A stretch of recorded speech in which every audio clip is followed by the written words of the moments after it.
Sandali lang, huwag muna kayong mag-skip dahil kung isa kang SSS pensioner, ang balitang ito ay maaaring magdagdag ng 3,000 sa buwan ng pensyon mo simula Enero 2026.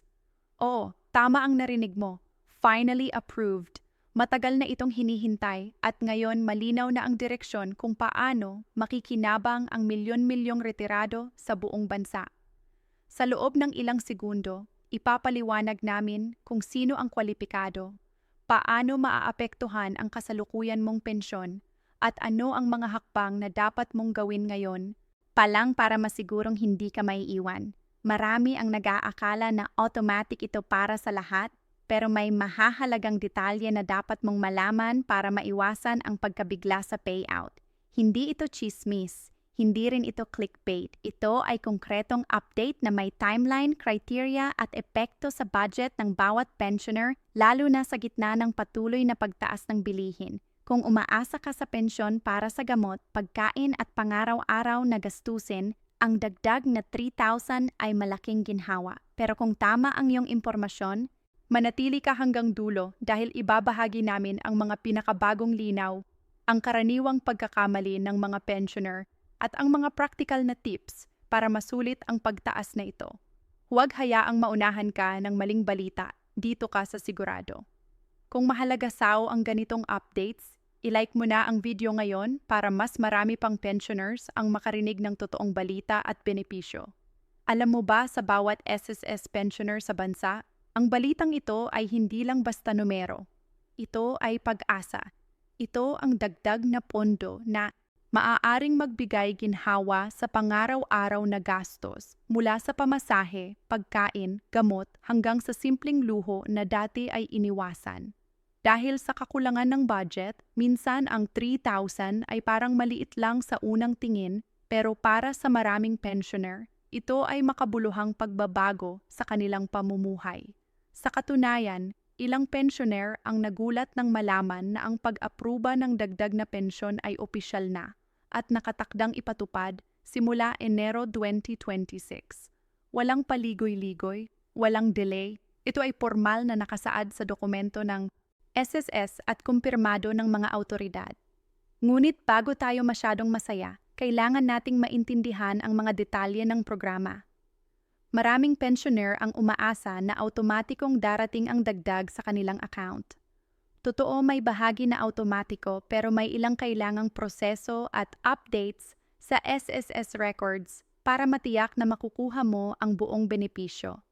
Hindi ito komplikado, ngunit kung hindi mo ito malalaman ngayon, maaaring mahuli ka o hindi mo makuha ang tamang halaga sa unang payout. Kaya napakahalaga na manatili ka sa video hanggang sa dulo. Dahil dito ipapaliwanag natin step by step kung paano magiging smooth ang pagtaas na ito. Alam mo, marami ang natatakot sa mga ganitong balita. Bakit? Dahil sa dami ng pekeng impormasyon sa social media, may mga nagkakalat ng maling balita tungkol sa pension hikes. May nagsasabi na 5,000, 10,000 o kahit 20,000 daw ang dagdag na talagang hindi totoo. Ang totoo, ang lehitimong pag-apruba ay 3,000 kada buwan para sa mga kwalipikadong pensioner at ito ay isang stable at sustainable increase na siguradong makikita sa bank account simula Enero 2026. Ngayong alam mo na ang eksaktong halaga, pag-usapan natin ang kung sino ang kwalipikado. Una, dapat ikaw ay aktibong nakarehistro sa SSS bilang pensioner. Pangalawa, ang iyong pension status ay hindi pending o may iba pang administrative issues. At pangatlo, ang pagbabayad ng SSS contributions mo noong panahon ng iyong trabaho ay dapat kumpleto at na-validate. Kung alin man sa mga ito ay hindi tugma, maaaring madelay ang iyong benepisyo. Kaya ngayon pa lang, magandang ideya na suriin ang iyong SSS account, i-update ang mga impormasyon at siguraduhin na walang pending issues. Ngayon, marami ang nagtataka. Paano ba talaga nakakaapekto ang dagdag na 3,000 sa pangaraw-araw na buhay? Isipin mo ito.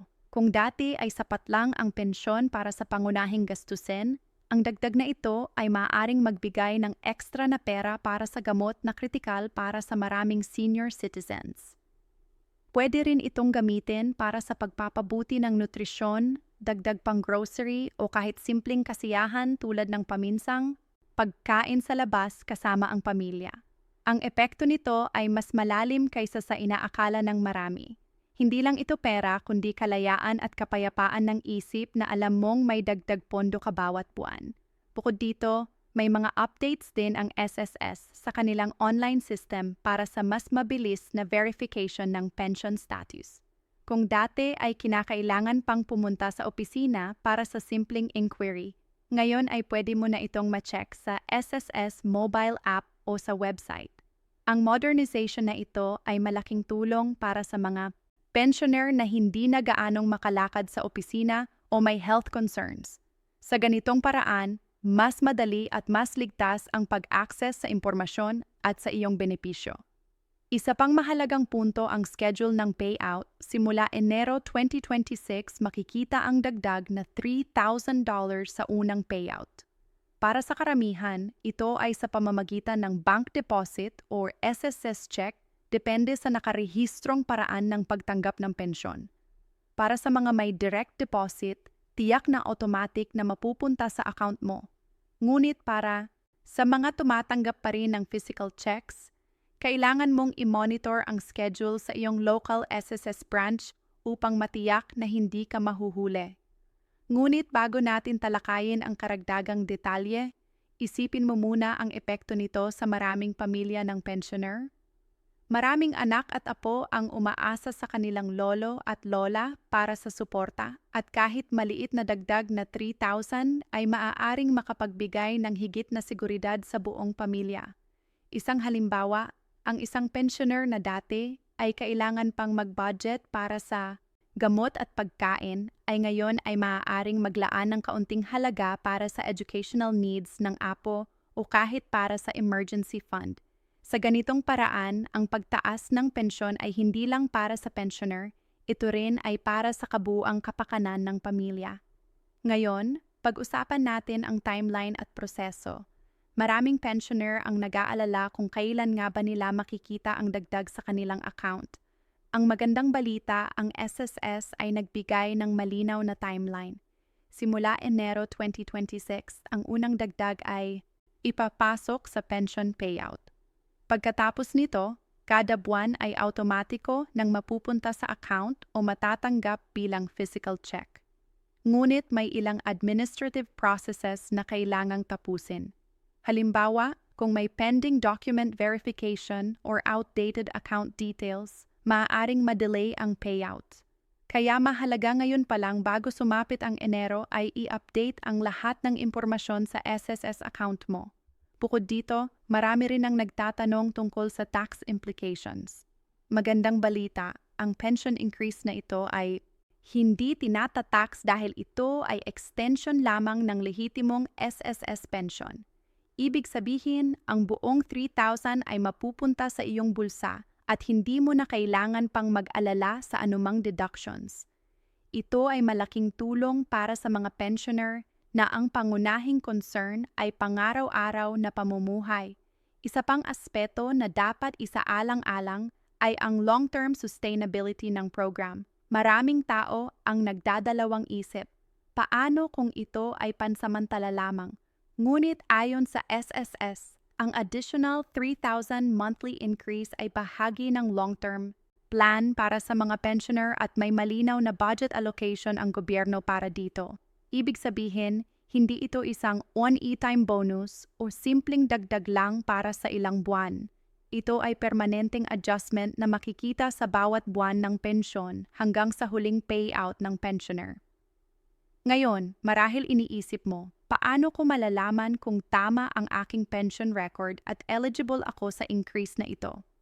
Madali lang, ang SSS ay may online verification tool. Pwede mong i-check ang status ng pension at ang eligibility mo sa SSS website or sa mobile app. Kung may discrepancy, maaari kang makipag-ugnayan sa kanilang hotline or pumunta sa local branch para maayos agad. Napakahalaga na gawin ito bago sumapit ang Enero 2026 para masigurong walang delay sa unang dagdag na payout. Marami rin ang nagtataka kung may mga special cases. Halimbawa, sa mga pensioner na may part-time job or may iba pang source ng income, Naaapektuhan ba ang increase? Ang sagot, hindi. Ang pagtaas ay dedicated sa SSS pensioners at kahit may iba pang income source, ang buong 3,000 ay matatanggap mo. Ito ay bahagi ng commitment ng SS na tulungan ang mga pensioner na may stable at sapat na pensyon para sa kanilang pang-araw-araw na pangangailangan. Hindi rin natin pwedeng kalimutan ang epekto sa retirement planning. Para sa mga nagpaplano para sa kanilang mga pangmatagalang gastusin or emergency fund, ang dagdag na 3,000 ay magbibigay ng flexibility para sa mas maayos na pag-budget. Pwede mo itong isave, gamitin sa healthcare o kahit sa pag-improve ng quality of life. Maraming pensioner ang dati ay limitado ang choices dahil sa fixed pension lamang. Pero sa pagtaas na ito, may mas maraming oportunidad para sa mas komportableng pamumuhay. At syempre, hindi lang ito tungkol sa pera. Ang balitang ito ay nagbibigay din ng psychological relief. Maraming pensioner ang nakakaranas ng stress dahil sa kakulangan sa budget. Ang dagdag na pensyon ay nagbibigay ng peace of mind na alam nilang may sapat na pera para sa kanilang pangunahing pangangailangan. Ito ay hindi mabibili ng kahit anong halaga. Ang seguridad at ginhawa na dulot ng dagdag na pensyon ay priceless. Ngayong alam mo na ang kabuuang epekto sa pensioner at pamilya, pag-usapan natin ang practical tips para masulit ang increase. Una, i-update ang lahat ng personal records sa SSS. Pangalawa, siguraduhin na ang bank account information ay accurate para sa automatic deposit. Pangatlo, planuhin kung paano mo gagamitin ang dagdag. Maglaan ng bahagi para sa pagkain, gamot at emergency savings. Kahit simpleng hakbang, malaki ang impact sa iyong buwanang budget. Marami rin ang nagtatanong tungkol sa special support programs ng SSS kasabay ng pension increase. Halimbawa, may mga programa para sa healthcare at medical assistance, at ang dagdag na pensyon ay pwedeng gamitin para mas mapakinabangan ang mga serbisyong ito. Ito ay isang malaking oportunidad para sa mga pensioner na mas mapangalagaan ang kanilang kalusugan na isa sa pinakamahalagang aspeto ng buhay sa pagtanda. Ngayon, pag-usapan natin ang mga real-life scenarios na makikita natin sa maraming pensioner. Isipin mo, si Mang Ramon, isang retiradong guro sa probinsya. Buwan-buwan, kinakailangang mag-budget si Mang Ramon para sa gamot, pagkain, kuryente at pamasahe. Sa dati niyang pensyon, halos wala nang natitira sa huli ng buwan. Pero simula Enero 2026 dahil sa 3,000 monthly increase, magkakaroon siya ng pagkakataon na maglaan ng dagdag para sa gamot at nutrisyon at kahit paminsang makabili ng gulay at karne na dati ay limitado lamang. Ang simpleng dagdag na ito ay maaaring magbigay sa kanya ng kalayaan sa pamumuhay. Hindi na kailangan pang mag-alala kung sapat ba ang pera sa katapusan ng buwan. O kaya naman si Aling Nena, isang retiradong nurse sa lungsod. Sa kanya ang dagdag na pensyon ay hindi lamang para sa pangaraw-araw na gastusin.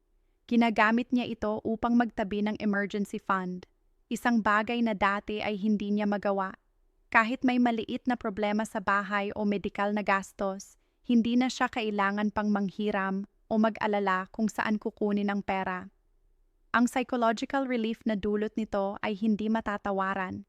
Ngunit, hindi lang sa simpleng dagdag sa wallet ang epekto. Maraming pensioner ang natutong mas planado sa kanilang finances dahil sa bagong increase. Halimbawa, si Mang Benigno, isang retiradong empleyado sa gobyerno, ay nagdesisyon na gamitin ang dagdag na pensyon para sa micro-investment at savings. Sa ganitong paraan, ang 3,000 ay hindi lang pera para sa buwanang gastusin, kundi investment para sa hinaharap. Ang konseptong ito ay bagong perspektiba para sa maraming pensyoner. Ang dagdag na pensyon ay pwedeng maging tool para sa financial empowerment. Ngayon, isa pang mahalagang bagay na dapat pag-usapan ay ang common misconceptions tungkol sa increase. Una, marami ang iniisip na automatic lahat ay matatanggap. Totoo, pero may mga dokumento at account updates na kailangang gawin. Kung hindi, maaaring ma-delay ang unang payout. Pangalawa, may nag-aakalang ito ay isa lamang one-time bonus. Mali, ang 3,000 ay permanent adjustment sa monthly pension at makikita sa bawat buwanang payout simula Enero 2026. Pangatlo, may mga nagtataka kung may epekto ito sa iba pang benefits. Ang sagot, walang pagbabago sa ibang benepisyo. Ang increase ay nakalaan lang sa SSS pension. Bukod dito, maraming pensioner ang nagtataka kung paano ito makakaapekto sa kanilang healthy planning. Ang totoo, dahil sa dagdag, marami ang makakapaglaan ng pera para sa mas maayos na gamot at preventive check-ups. Isang simpleng halimbawa, kung dati ay kulang ang budget para sa buwan ng maintenance medicine, ang dagdag na 3,000 ay maaaring gamitin para siguraduhing hindi napuputol ang treatment. Ang ganitong aspeto ay kritikal dahil kalusugan ang isa sa pinakamahalagang asset ng bawat senior citizen. Pag-usapan din natin ang impact sa pamilya. Maraming anak at apo ang umaasa sa tulong ng pensioner. Sa karagdagang 3,000, maaaring masustentuhan ang school allowance ng apo, paminsang pagkain sa labas o kahit simpleng panggastos sa bahay. Ang epekto nito ay hindi lang sa personal na buhay ng pensioner kundi sa kabuuang kalidad ng pamumuhay ng pamilya. Ngunit hindi rin mawawala ang tanong, paano kung may part-time income ang pensioner? Ang sagot, simple lang. Ang increase ay hindi nakabase sa ibang income. Kahit may part-time job o negosyo, ang 3,000 ay matatanggap ng buo. Ito ay malinaw na ipinahayag ng SS bilang commitment sa kanilang pensioners. Isang seguridad na hindi nakadepende sa iba pang pinagkakakitaan. Marami rin ang nagtataka tungkol sa logistics ng payout. Para sa mga may direct deposit, automatic na mapupunta ang pera sa account tuwing payout. Para sa mga tumatanggap pa rin ng physical checks, kailangan lamang i-monitor ang schedule sa SSS branch. Madali lang at ito ay bahagi ng modernization ng SSS system na naglalayong gawing mas accessible at convenient ang pension process. Ngayon, isa pang punto na hindi pwedeng kalimutan ay ang importance ng financial planning. Sa dagdag na 3,000, magandang pagkakataon ito para sa mga pensioner na gumawa ng monthly budget. Pwede mong hatiin ang dagdag, isang bahagi para sa pagkain, isa para sa gamot, isa para sa emergency fund, at isang maliit na bahagi para sa luho or dagdag na savings. Sa simpleng hakbang na ito, masusulit ang dagdag na pensyon at hindi masasayang ang pera. At syempre, hindi lang pera ang mahalaga. Ang psychological benefit na dulot ng dagdag na pensyon ay napakalaki. Maraming pensioner ang nakakaranas ng stress at anxiety dahil sa kakulangan sa budget. Sa bawat buwan, ang pagpasok ng 3,000 ay nagbibigay ng peace of mind. Alam nilang may dagdag silang pera para sa pangunahing pangangailangan at hindi na kailangan pang mangiram o mag-alala sa katapusan ng buwan. Ngayon, pag-usapan natin ang ilan sa pinakakaraniwang tanong na inihahandle ng mga pensioner tungkol sa 3,000 increase. Maraming senior citizens ang nag-aalala at nagtatanong, bakit may iba na agad nakatanggap habang ako hindi pa?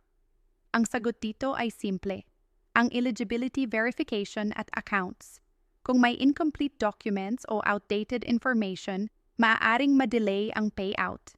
Kaya mahalaga ngayon pa lang ay siguraduhin na kumpleto ang personal at banking information sa SS system. Sa ganitong paraan, sa unang payout pa lang makukuha mo na ang buong benepisyo ng walang aberya. Isa pang karaniwang tanong, paano kung may pending loans or deductions sa SSS?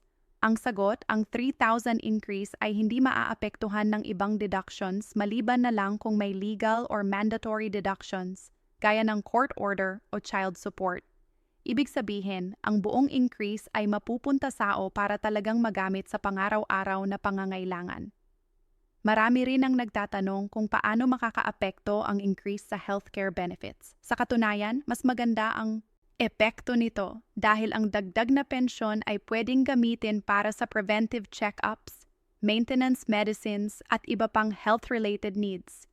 Para sa maraming senior citizens, ito ay game changer dahil dati ay limitado ang budget para sa kalusugan.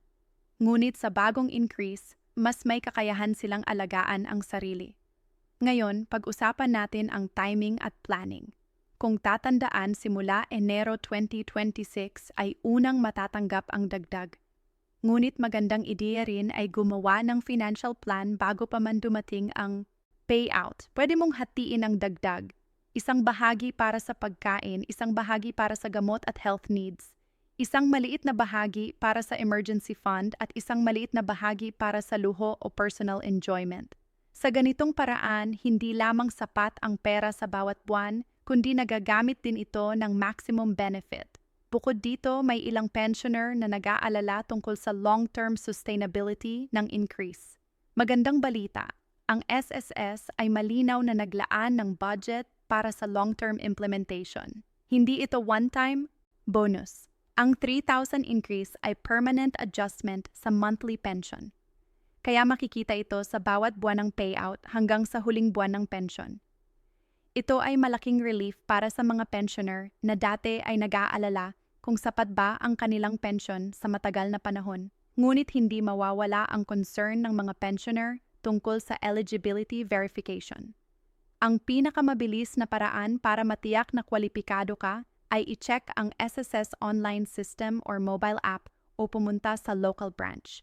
Dito, makikita mo agad ang status ng iyong pensyon at kung may kulang na requirements. Kung may discrepancy, mas maganda na ayusin ito agad upang masigurong walang delay sa unang payout. Isang mahalagang punto rin ang psychological impact. Maraming pensioner ang nakakaranas ng stress at anxiety dahil sa kakulangan sa budget. Sa bawat buwan, ang pagpasok ng 3,000 ay nagbibigay ng peace of mind. Alam ng pensioner na may dagdag silang pera para sa pangunahing pangangailangan at hindi na kailangan pang mangiram o mag-alala sa katapusan ng buwan. Ang security na ito ay hindi matatawaran at nagbibigay ng kalayaan sa pamumuhay sa senior years.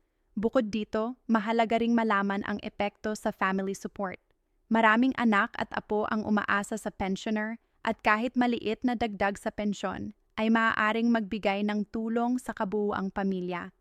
Halimbawa, pwede itong gamitin para sa school allowance ng apo, paminsang pagkain sa labas o simpleng dagdag sa household expenses. Ang epekto ng 3,000 ay hindi lang para sa pensioner, kundi para sa buong pamilya na nagbibigay ng mas komportabling buhay sa lahat.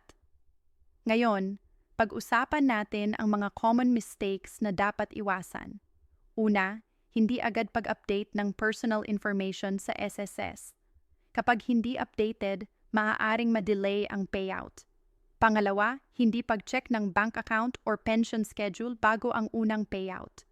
Ang simpleng hakbang na ito ay nakakaiwas sa unnecessary stress. Pangatlo, hindi pag-plan ng monthly budget gamit ang dagdag na 3,000. Ang dagdag na pera ay opportunity para sa financial planning. Hindi ito dapat ubusin agad. At syempre, huwag kalimutan ang importance ng monitoring at verification. Kahit automatikong mapupunta sa account ang pension increase, mahalaga pa rin na bantayan ang bawat payout. Ang simpleng pag-check sa online system o pag-contact sa SSS hotline ay nakakaiwas sa anumang misunderstanding or delay. Sa kabuuan, ang 3,000 increase sa SSS pensyon simula Enero 2026 ay hindi lang tungkol sa pera.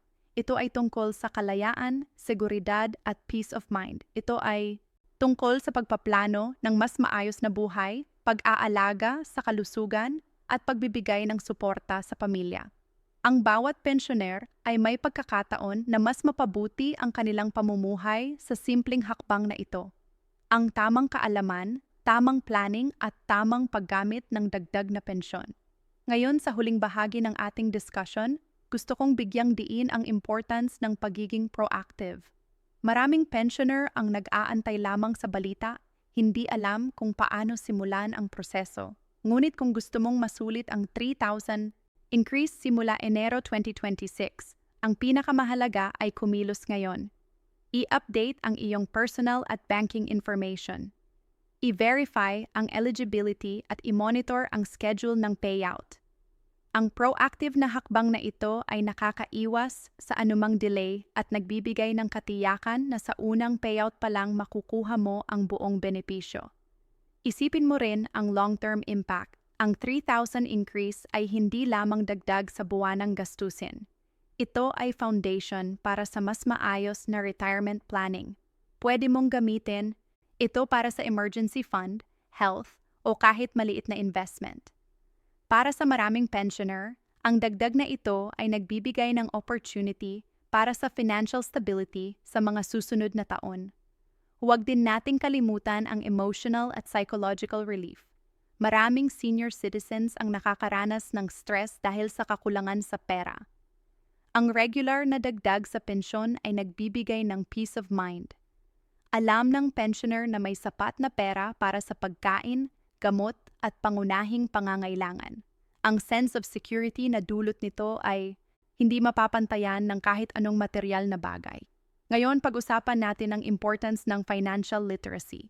Maraming pensioner ang una lamang nakatuon sa paggamit ng dagdag na pensyon para sa pangaraw-araw na gastusin. Ngunit sa tamang guidance at kaalaman, ang 3,000 increase ay maaaring magamit para sa mas sustainable na financial planning.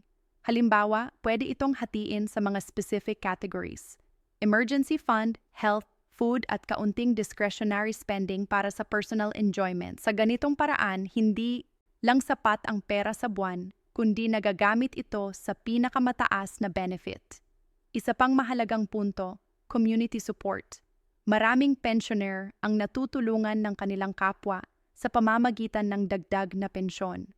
Halimbawa, pagbibigay ng kaunting tulong sa kapitbahay, paminsang pagbahagi sa mga nangangailangan o pag-participate sa local programs ng senior citizens. Ang dagdag na pensyon ay hindi lamang para sa sarili, kundi pwede ring magdulot ng positibong epekto sa komunidad.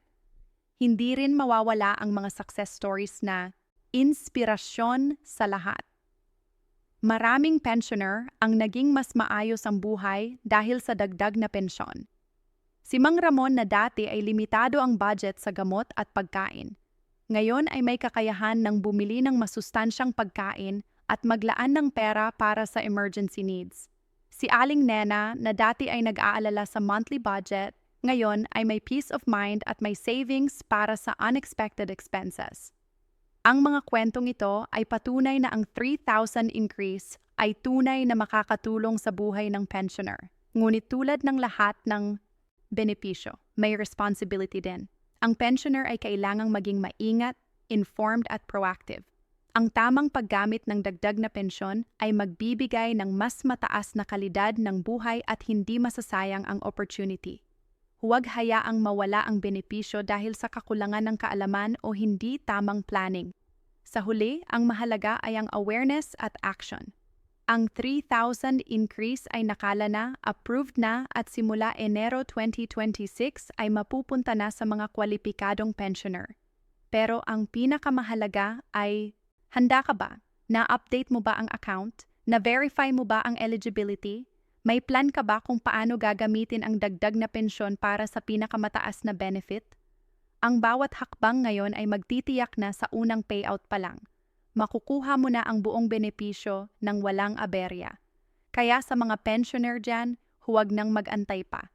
Kumilos na, mag-verify, mag-update at planuhin ang paggamit ng dagdag na pensyon.